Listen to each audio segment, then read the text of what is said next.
están? Bienvenidos a Última Mirada. Vamos a hablar hoy día de desarrollo y vamos a hablar del futuro también. Pero también un poquitito de presente, nada más y nada menos que con la presidenta del Consejo Nacional de Ciencia, Tecnología, Conocimiento e Innovación. E Industria para el Desarrollo. E Innovación para el Desarrollo. Innovación para el Desarrollo. Esas son ustedes cuando deben tener pero una firma así en las cartas que mandan, cuando ponen el nombre, les ocupa todo el ancho. Gigante. Pero usamos Consejo CTCI para poder abreviarlo. CTCI. Sí. Bueno, una cosa muy interesante, Silvia, que tiene que ver con lo que está pasando en todo orden de cosas hoy día, es que creo que pocas veces se había visto cómo la tecnología y la ciencia interactúa, por ejemplo, con cosas que antes donde parecía que eran alejadas, como la política contingente, la tecnología electoral, desde las cosas pencas, como, qué sé yo, que aparezca alguien que te tire en, qué sé yo, hoy día como está pasando, y han declarado algunas candidatas,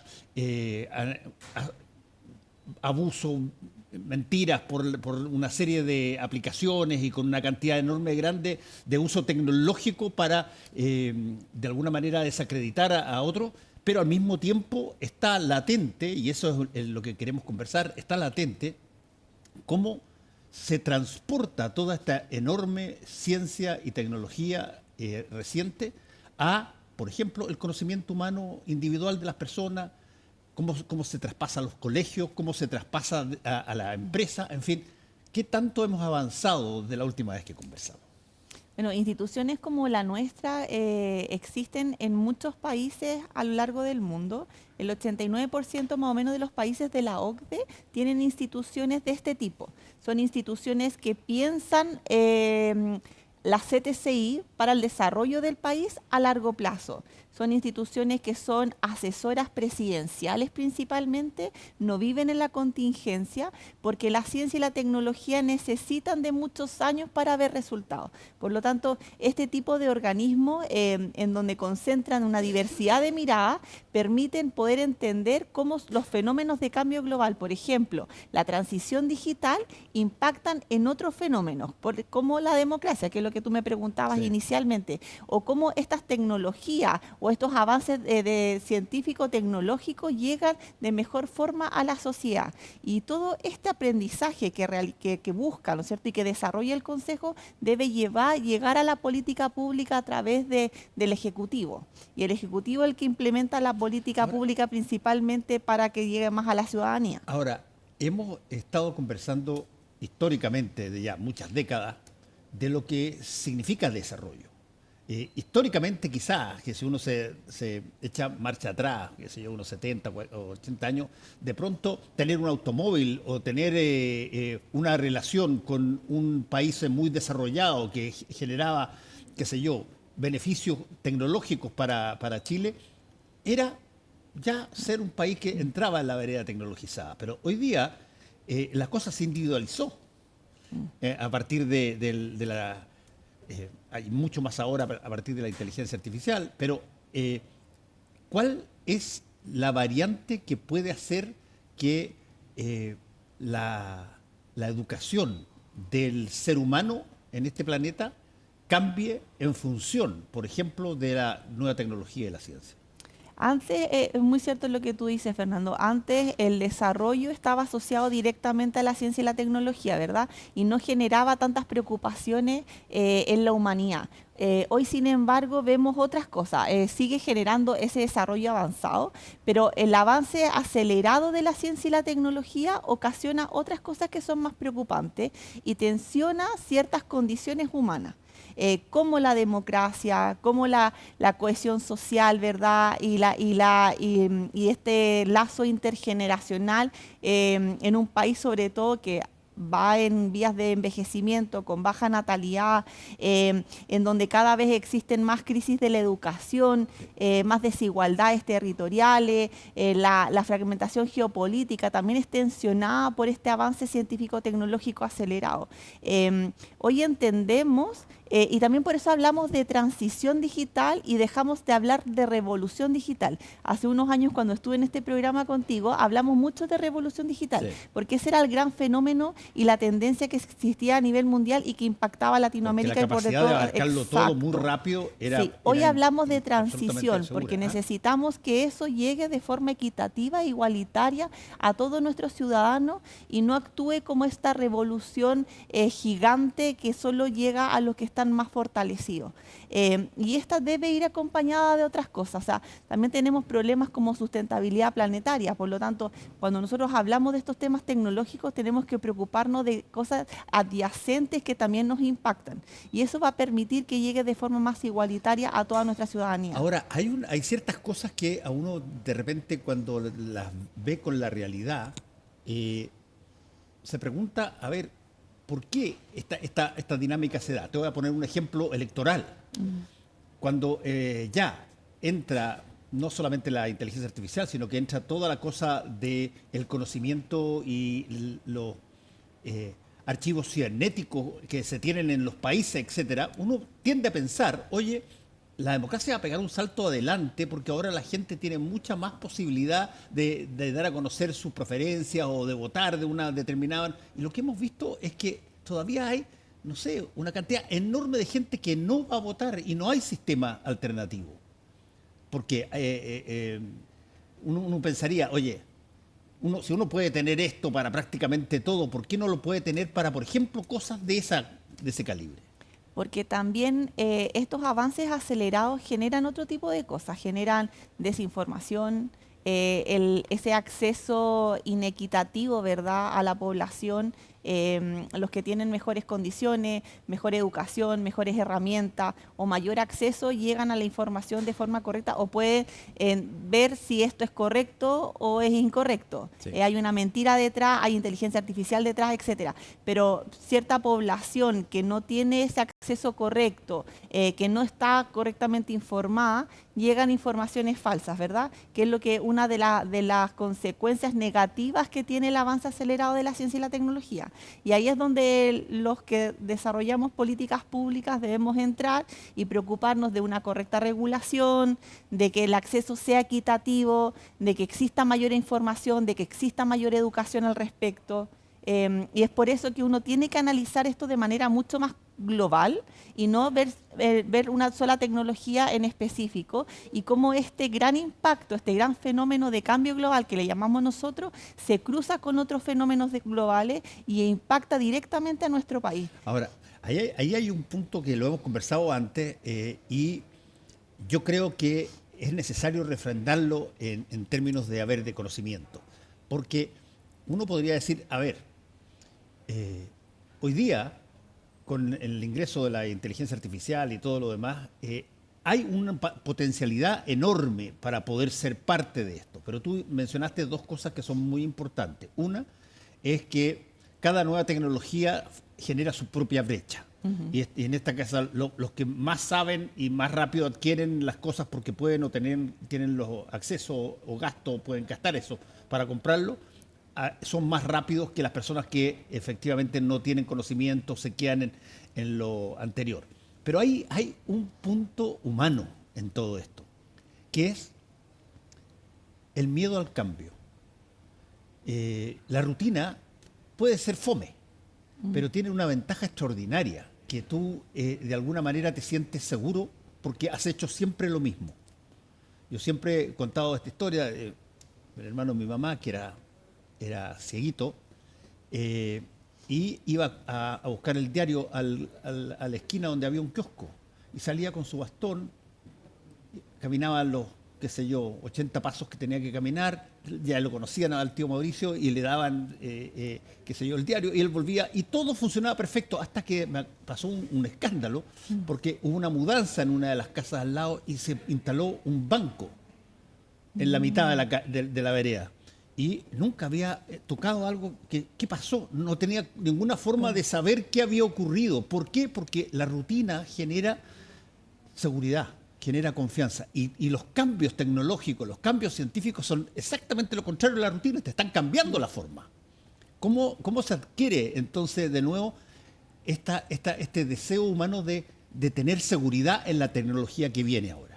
Depende principalmente de quienes nos gobiernan. Cuando aparece una tecnología disruptiva, ¿verdad? Que es como este tipo de situaciones, si tenemos buenos legisladores y buenas instituciones que permitan anticiparse y pensar de largo plazo, las políticas públicas van a ser creadas de mejor forma, con mejor información, con esta anticipación y perspectivas que es sumamente necesaria. Entonces, por ejemplo, hoy día nosotros estamos viendo los avances acelerados de la inteligencia artificial, pero en otros países ya están pensando en la computación cuántica. Nosotros vamos un poco más atrasados que eso, pero Suiza, por ejemplo, hace unos 4 años ya pensó en un centro abierto de computación cuántica. Y si ellos planifican lo que va a pasar en 10 o 20 años más, van a estar mejor preparados. Entonces, eso no va a ser disruptivo ese cambio, sino que va a ser progresivo y van a tener las capacidades suficientes y a la población educada para que ese cambio no genere esas condiciones. Sí, claro, desde del caballo al auto. Exacto. Hay un medio salto, Sí. que obligó a que las personas que funcionaban a través del equino tuvieran que entender cómo funcionaba una cosa nueva que estaba ahí. Y hoy día, bueno, las nuevas tecnologías generan de alguna manera esa preocupación. ¿A qué edad una persona deja de tener ganas de aprender algo nuevo? Yo creo que nunca. Y debiese ser así, con una población con altos índices de envejecimiento y con baja natalidad, tenemos que educar a nuestras poblaciones mayores. Tienen que adaptarse de mejor forma a estas tecnologías disruptivas que se vienen y cada vez van a ser más aceleradas. Y ahí es importante que las políticas públicas que uno elabore los pueda integrar correctamente.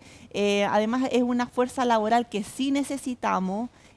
Con esta baja natalidad, ¿verdad? Que ya todos sabemos y que cada vez es más frecuente y más abrupta. Antes uno veía estas curvas que eran como pirámides invertidas, ahora uno ve un rectángulo directo. Entonces, no podemos dejar de lado a esta población mayor y no podemos pensar que la disrupción va a generar pánico ni paralización, sino que todo lo contrario. Hay que seguir manteniendo instituciones como la nuestra, que pueda pensar de largo plazo y mirar todas estas tendencias y cómo va a impactar, para también fortalecer nuestro ecosistema de ciencia, tecnología, conocimiento e innovación, y que así las políticas públicas que se generan en el país estén mejor informadas y desarrolladas con un pensamiento y una mirada de futuro, ¿no es cierto? No del presente. La otra variable, Silvia, que es imposible no tocarla, sobre todo en estos momentos en el mundo, es a ver cómo se usa la ciencia y la tecnología para algo que hoy día es aparentemente, o da la impresión de pronto, es el objetivo de varias situaciones, que es tener poder. Ya no es tanto, como lo he dicho siempre, ya no es tanto, a ver, que impere mi ideología, sino que no, yo quiero tener fuerza. Y eso implica tener, bueno, un acompañamiento bélico gigantesco. ¿Qué tanto de esta cosa que nosotros siempre hablamos pensando prácticamente en puras ofertas de tecnologías pacíficas, cómo eso se traslada cuando tú ves un mundo hipercrispado, siempre enojado, las personas prometiendo mano dura, pero por cualquier cosa? Bueno, y la tecnología y la computación y el conocimiento sobre las formas de combate bélico han cambiado, y para peor. Sí. Es una de las grandes preocupaciones de la humanidad cuando nosotros analizamos estas tendencias de futuro. Era lo que yo te comentaba antes, como el avance acelerado de la ciencia y la tecnología ahora genera miedo y genera preocupaciones. Y hay que tenerlo en cuenta y hay que trabajar en eso. Los últimos conflictos bélicos, ¿verdad?, han indicado que la ciencia y la tecnología están al centro. Existen grandes peleas, por ejemplo, por los minerales críticos. Por lo tanto, no es ajeno y no podemos como cerrar los ojos y pensar que en Chile solo la ciencia y la tecnología van a traer buenas condiciones al país. Sí, pero además hay que mirar cómo estos conflictos bélicos también nos pueden afectar. Generan crisis económica, generan también que Chile se tenga que adaptar para tener soberanía alimentaria, soberanía en medicamentos y en sistemas de salud, y en eso hemos sido bien pioneros hasta el momento. Al ser un país pequeño, podemos controlar de mejor forma también nuestras condiciones. Tenemos muy buenas relaciones multilaterales, por lo tanto eso también nos protege y hace que podamos tener buenas planificaciones a futuro y no entrar en estos conflictos. Yo creo que la forma correcta es no ser ciego al respecto, verlo como un fenómeno que sí impacta, a pesar de que esté tan lejos, y planificarse para eso. Y es lo que hemos estado haciendo. Ahora, tú has visto, por ejemplo, toda la crítica que ha habido en torno a lo que se denominó permisología. Es decir, permisos que toman una eternidad para que puedan tener un visto bueno y que pueda adelantarse cualquier tipo de empresa. Funciona mucho más probablemente en la relación entre lo técnico y lo natural, etc. Pero el problema ahí está en la demora, está en qué tanto uno tiene que subirse a este caballo tecnológico a tiempo, porque si no, queda detrás de las bostas. Uno de los problemas también de por qué se demora tanto es porque el Estado no tiene las suficientes capacidades científica, tecnológica para poder abordar estos desafíos. Los desafíos que hoy día estamos enfrentando no son los mismos de hace 5, hace 10 años atrás. En temas de sostenibilidad y sustentabilidad son mucho más complejos, ¿verdad? Porque la crisis climática que estamos viviendo así lo dice. Por lo tanto, cuando estos servicios se demoran en permiso, también tiene que ver con que los técnicos que están detrás no son lo suficiente, o no están lo suficientemente preparados para abordar estos sistemas o estos problemas mucho más o fenómenos más complejos. Por lo tanto, también una de las recomendaciones que ha dado el Consejo hace muchos años, ya desde el 2016-2017, en la estrategia publicada en esa época, se decía que si al menos el 2% del presupuesto de cada organismo incluyera personas con altas capacidades técnicas y de formación de capital humano avanzado, pudiese afrontar estos problemas de mejor manera. En la estrategia que estamos preparando, que debemos entregar el 2026, vamos a ir con lo mismo. Ah, mira. Oye, y... Es un bajo porcentaje, sí, pero va a traer grandes beneficios. En el tremendo 6CT, el tremendo logo completo del nombre, hay una de las palabras se mide constantemente, que es el conocimiento. Sí.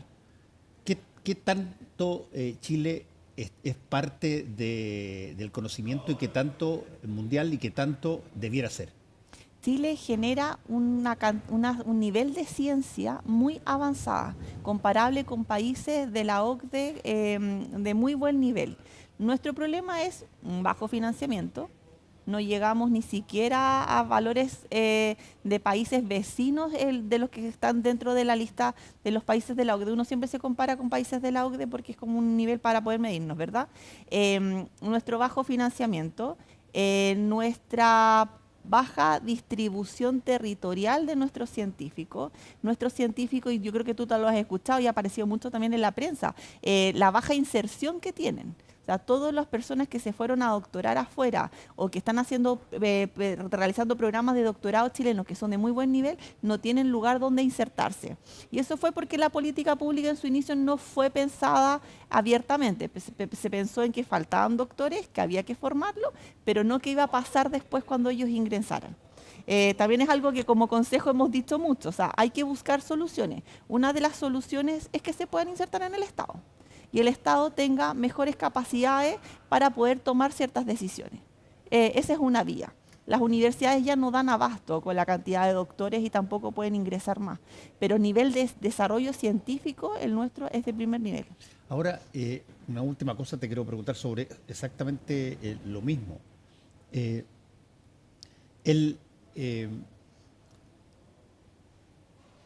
científico o quien quiere ser científico que sale afuera hace su doctorado, su posgrado, ¿qué porcentaje vuelve?